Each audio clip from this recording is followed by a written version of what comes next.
আমার প্রিয় সাংবাদিক বন্ধুগণ, আমরা অত্যন্ত আজকে আনন্দিত, গর্বিত। আমাদের মধ্যে আজকে হাটাজারি মাদ্রাসা এবং পরিদর্শন এবং আল্লামা আহমদ শফি এবং জুনায়েদ বাবা নগরী রহমতুল্লাহের কবর জিয়ারত করার জন্য উপস্থিত হয়েছেন আমাদের তারুণ্যের অহংকার আইডল এবং গত জুলাই বিপ্লবের প্রধান সমন্বয়কারী, যিনি যার পরিশ্রম এবং সাহসিকতার কারণে সারা বাংলাদেশের মানুষ জুলাই বিপ্লব সংগঠিত করেছেন, যে 6 জন, তার মধ্যে অন্যতম তিনি আজকে আমাদের হাটাজারি মাদ্রাসা উপস্থিত হয়েছেন। আমি হাটাজারির জনপ্রতিনিধি ছিলাম এক সময় এবং উপজেলায় নির্বাচন করেছিলাম। আসিফ ভাইকে, তিনি এলজিইডি মিনিস্টার ছিলেন ইউনূস সরকারের আমলে, উপদেষ্টা ছিলেন। আমি ওনাকে বলবো ওনার অনুভূতি ব্যক্ত করার জন্য। আজকে মূলত বাংলাদেশ হেফাজতে ইসলামের সম্মানিত আমির ওনার সাথে আমরা সাক্ষাৎ করার জন্য এবং ওনার দোয়া নেওয়ার জন্য এসেছিলাম। তারই প্রেক্ষিতে হাটাজারি মাদ্রাসা যেহেতু অত্যন্ত ঐতিহ্যবাহী একটি শিক্ষা প্রতিষ্ঠান এবং বাংলাদেশের বৃহত্তম মাদ্রাসা, অনেক শিক্ষার্থী এখানে পড়াশোনা করেন, অনেকেই এখান থেকে পড়াশোনা করে আলেম ওলামা হন, সেই জন্য পরিদর্শন করতে আসা। এবং এখানে আপনারা জানেন আমাদের হেফাজতে ইসলামের 2 জন পূর্ব আমিরের কবর রয়েছে এবং তা জিয়ারত করার উদ্দেশ্যে এসেছি এবং এখানকার যারা দায়িত্বশীল আছেন সকলের সাথে সাক্ষাৎ করেছি। এবং জুলাই গণঅভ্যুত্থানে আমরা জানি যে 18 তারিখের দিকে এই মাদ্রাসা থেকে বিশাল মিছিল বের হয়েছিল এবং হেফাজতে ইসলাম আমাদের এই আন্দোলনের পক্ষে সমর্থন জানিয়েছেন এবং পুরো আন্দোলনে সারা দেশে সকল মাদ্রাসা শিক্ষার্থীরা, হেফাজতে ইসলামের নেতাকর্মীরা এবং শিক্ষকরা এই আন্দোলনে আমাদের সাথে অংশগ্রহণ করেছিলেন। সেই কৃতজ্ঞতার জায়গা থেকেও আমার জন্য প্রথমবারের মতো এখানে আসা এবং ওনাদের সাথে আমাদের এই রাজপথের যে সম্পর্ক তৈরি হয়েছিল, শুরু হয়েছিল, সেটা সামনের দিনে বাংলাদেশের কল্যাণের জন্য, জুলাই সনদ সহ গণভোটের রায় বাস্তবায়নের জন্য এবং আমাদের যে রাজনৈতিক লড়াই একটি সুন্দর বাংলাদেশ বিনির্মাণের জন্য, তার জন্য অব্যাহত থাকবে। এটাই আজকের প্রত্যাশা এবং এই জন্যই ওনাদের থেকে দোয়া চাওয়া এবং সৌজন্য সাক্ষাৎ করা আর কি।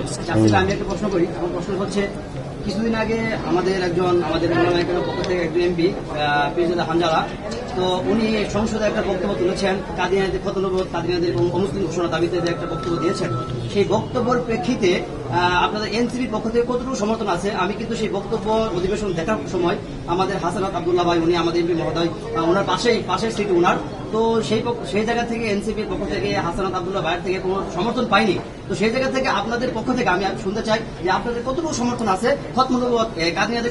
এই বিষয়ে। আমাদের দলীয় আলোচনার ভিত্তিতে আমরা বলতে পারবো এই বিষয়গুলো নিয়ে। আমাদের ওলামা অ্যালায়েন্সের যারা দায়িত্বশীল আছেন তাদের সাথে আলোচনা করে আমরা আমাদের অবস্থান জানাতে পারবো।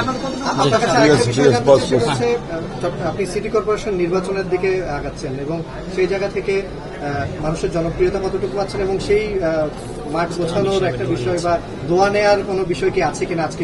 হ্যাঁ, অবশ্যই, যেহেতু নির্বাচনে অংশগ্রহণ করব সেই জায়গা থেকে দোয়া নেওয়ার একটা বিষয় আছে। এবং আমি যখন দায়িত্বে ছিলাম তখন হেফাজতে ইসলামের 2013 সালের আন্দোলনে যারা শহীদ এবং মোদী বিরোধী আন্দোলনে যারা শহীদ হয়েছেন 2021 সালে, তাদেরকে স্বীকৃতি দেওয়ার চেষ্টা করেছি, যেটা লং ওভারডিউ ছিল। আমাদের প্রায় 12 বছর তারা কোনো রাষ্ট্রীয় স্বীকৃতি পান নাই এবং সেই জায়গা থেকে এক ধরনের সম্পর্ক তৈরি হয়েছে। সেই জায়গা থেকেও সামনে যেহেতু একজন রাজনৈতিক ব্যক্তিত্ব হিসেবে নির্বাচনে অংশগ্রহণ করছি, ওনাদের দোয়াটা আমাদের জন্য অত্যন্ত গুরুত্বপূর্ণ এবং আমরা ইতিমধ্যে কাজ শুরু করেছি। সেক্ষেত্রে মানুষের অনেক সমর্থন পাচ্ছি, আমাদের প্রতি সমর্থন বরাবরের মতোই আছে। জনগণ ভোটও দিয়েছে, আমরা এই নির্বাচনে দেখেছি, কিন্তু অনেক ক্ষেত্রে ভোট চুরি হয়েছে নির্বাচনে। শুধুমাত্র সমর্থন এবং ভোটই যথেষ্ট না, আরো অনেক কিছুই আছে। তো আমরা আমাদের জায়গা থেকে গণতান্ত্রিক লড়াই অব্যাহত রাখবো এবং আমাদের গণভোটের রায় বাস্তবায়ন সহ আরো রাজনৈতিক বিষয়গুলোতেও ওনাদের সহযোগিতা এবং সমর্থন আমরা প্রত্যাশা করি। বাংলাদেশের জনগণের জন্য একটা সুন্দর বাংলাদেশ বিনির্মাণে ওনাদের গুরুত্বপূর্ণ ভূমিকা, যেটা বিগত সময়ে ওনারা রেখেছেন, সেটা সামনের দিনও আমরা প্রত্যাশা করি। চট্টগ্রাম সিটি কর্পোরেশন নির্বাচনে আমরা কিছুদিন আগে হাসনাত আব্দুল্লাহ এসেছিলেন, সে জায়গায় ছোট্ট কিছু আমরা দেখেছি, তাকে প্রশ্ন করা হয়েছে। ব্যক্তিগত, তিনি তার মতো সেটা আনসার দিয়েছেন। ব্যক্তিগত সিটি কর্পোরেশন নির্বাচনে কি এবার আপনাদের কোনো চমক থাকছে কিনা? কারণ আমরা শুনেছি মঞ্জুর আলমকে এনসিপির আহ্বায়ক করা হবে চট্টগ্রাম মহানগরে এবং তাকে প্রার্থী করা হচ্ছে। আমরা আমাদের দলের পক্ষ থেকে আমরা সার্চিং করছি সম্ভাব্য প্রার্থী কে হতে পারে জাতীয় নাগরিক পার্টির। আমরা অনেকগুলো ক্রাইটেরিয়া গণঅভ্যুত্থানের পূর্ববর্তী সময়ে রাজনৈতিক অবস্থান এবং বর্তমানে সামাজিক রাজনৈতিক অবস্থান এবং জনগণের জন্য জনকল্যাণে কতটুকু কাজ করেন এই সব ক্রাইটেরিয়া বিবেচনায় আমরা আমাদের প্রার্থী ঠিক করব।